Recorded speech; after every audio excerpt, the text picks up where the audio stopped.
देखिए, आम आदमी पार्टी का प्रदर्शन तो चंडीगढ़ के तो सिर्फ एक बहाना है। असल मुद्दे अपने आप को भ्रष्टाचार से बचाना है।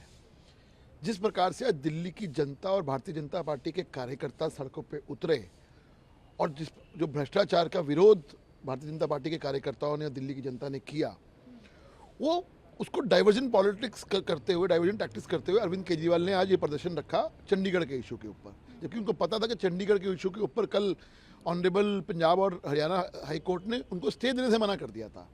लेकिन सवाल ये उठता है कि जो व्यक्ति 5 बार जो सम्मन आए उसको इवेट कर रहा हो, कानून को मानता ना हो, तमाम सवालों के जवाब उन्होंने ईडी के देने हों, और जब कोई अगर ईडी कोई हार्ड स्टेप ले लेगा, अगर कुछ सख्त कदम उठाएगा, तो बेचारा पॉलिटिक्स खेलने की कोशिश की जाएगी, वेंडेटा पॉलिटिक्स खेलने की कोशिश की जाएगी। ये इनका टूल किट है।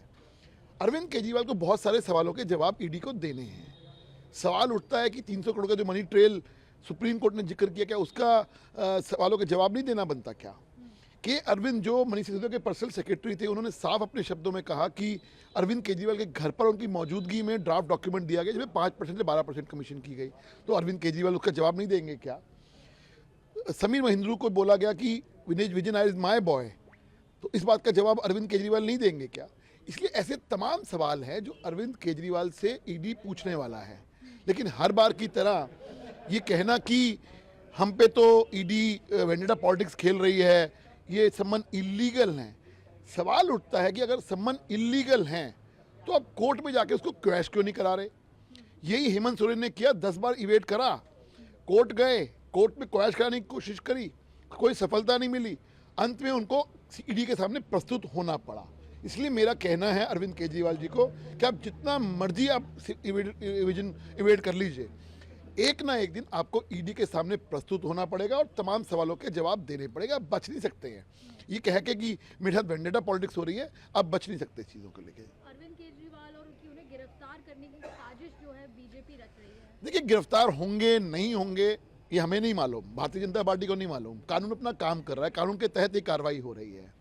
सवाल उठता है, अगर आप बार बार आरोप लगाते हैं कि ईडी भारतीय जनता पार्टी के इशारों पे काम कर रहा है, तो सवाल ये भी उठता है कि आज 1 साल से सुप्रीम कोर्ट ने मनीष सिसोदिया को बेल नहीं दी और 300 करोड़ की मनी ट्रेल का जिक्र किया। संजय सिंह के मामले में ऑनरेबल कोर्ट ने साफ शब्दों में कहा कि इसकी बेल डिनाई होती है, और इसलिए क्योंकि आप कहीं ना कहीं प्राइमा फेसी एक्यूज पाए जा रहे हैं इस शराब घोटाले के अंदर।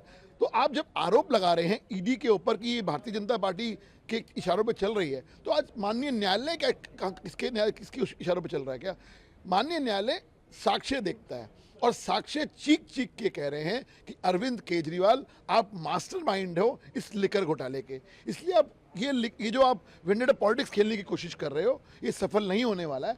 एक ना एक दिन आपको ईडी के सामने प्रस्तुत होकर उनके सवालों के जवाब देने हैं। उसके बाद गिरफ्तार होंगे नहीं होंगे ये तो ईडी जाने, ईडी का काम जाने।